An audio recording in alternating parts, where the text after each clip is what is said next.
Hello everybody, this is JT Productions. I'm here with another preview and prediction video. Today I've decided to do the Alabama Crimson Tide because I've not gotten any suggestions yet for any teams that y'all would like. So I'm just going to go down the list until I get a suggestion. Alabama last year ended up 13-2, 7-1 in the SEC. 8-2 in the SEC, I'm sorry. They only had one regular season loss. That was Texas A&M, and then of course they lost to Georgia in the national championship. Alabama, I feel, is going to be a pretty good team this year. They have their Heisman Trophy winning quarterback back in Bryce Young.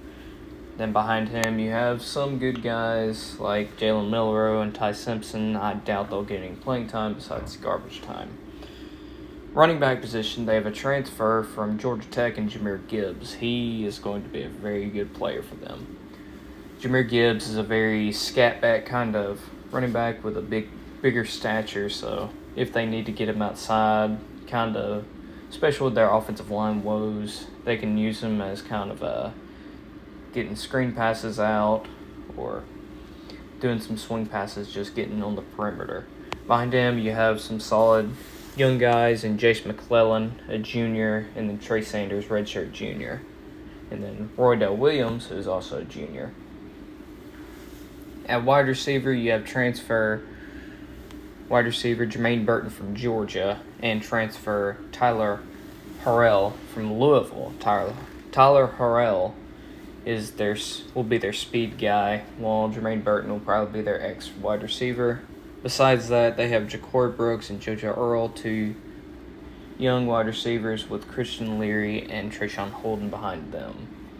I think Alabama will be fine with the receiver position and the other skill positions. The one spot I think they're going to struggle mightily at is on the offensive line. They got a transfer senior, Tyler Steen from Vanderbilt. I don't think that's going to help them much, though.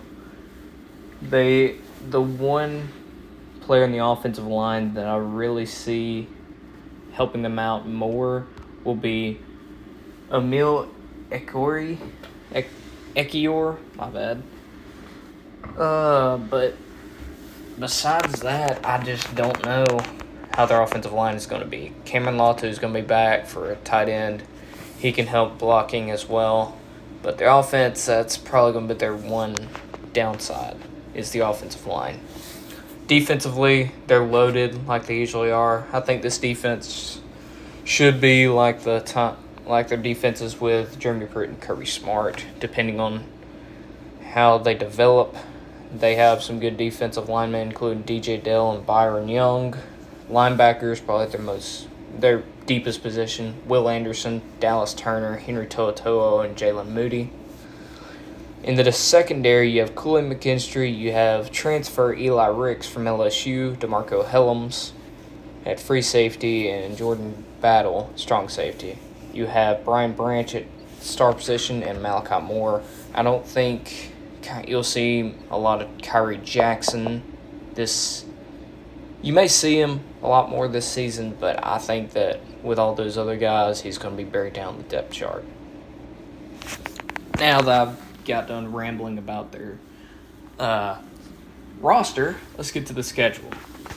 Alabama starts out week 1 against Utah State. That's going to be nothing. They're going to absolutely drag Utah State up and down the field. It's going to be a win. Week 2, I think, is Alabama's going to have a big win against Texas. Whenever Nick Saban has 6 months or more to prepare for an opponent like Texas in the first few weeks of the season, I think he does very well. Now, that's not to say that he won't prepare for Utah State, but I think the majority of the offseason is going to be preparing for that Texas game in Austin. I think the first and second quarter is going to be very strenuous on the offensive line for Alabama just because of the crowd noise in Austin. But I think Alabama wins big. And carries away in the second half. I think they win big, something like 40-something to 20-something, something in that range. Then they come back home and play the Louisiana Monroe Warhawks. Did you know in Saban's first year they lost to Louisiana? I don't think that's happened this time. I think Alabama wins big this time. And going into the week against Vanderbilt to open SEC play. Vanderbilt is nowhere near to where they can maybe even, I don't think they're even going to get 3 wins this year. I think Alabama wins big, maybe even in a shutout just because of that defense. And now you have a tough stretch of games with at Arkansas, Texas A&M at home, at Tennessee, and Mississippi State.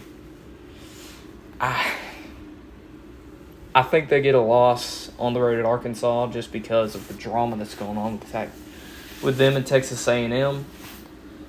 I think it's taken some spotlight off of that Arkansas game, and Fayetteville, Arkansas is going to be absolutely shaking from the sound from Razorback Stadium. I think Sam Pittman's got the Razorbacks going good. I just think Alabama's going to slip up in one of these games this year.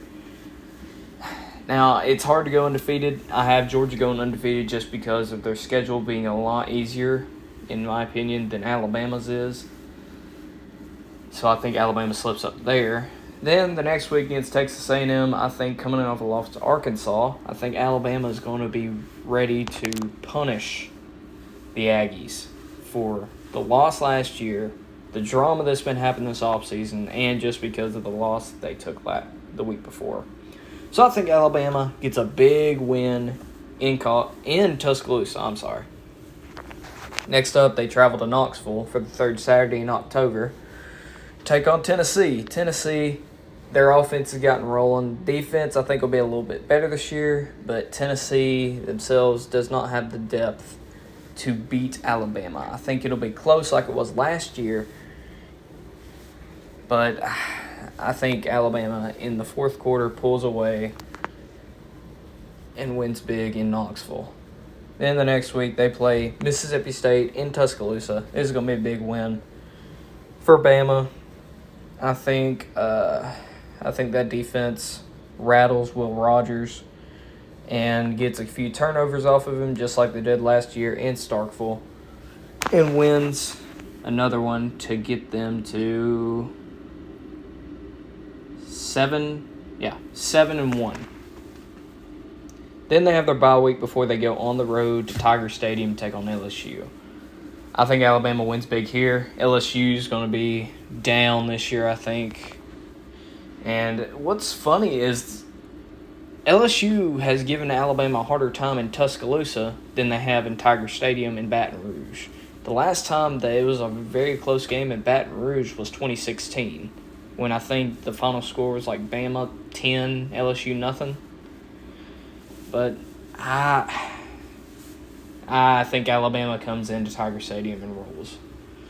Next, you have Ole Miss. This is going to be a very high-scoring game, I think. I think Lane Kiffin's going to go back to the drawing board this offseason and get ready to face Alabama. I think that this game is going to be Lane Kiffin's magnum opus, but I think Alabama wins it with a one-score victory against the Rebels. Then they come back home to face Austin Peay. It's going to be a nothing game. Alabama's going to roll.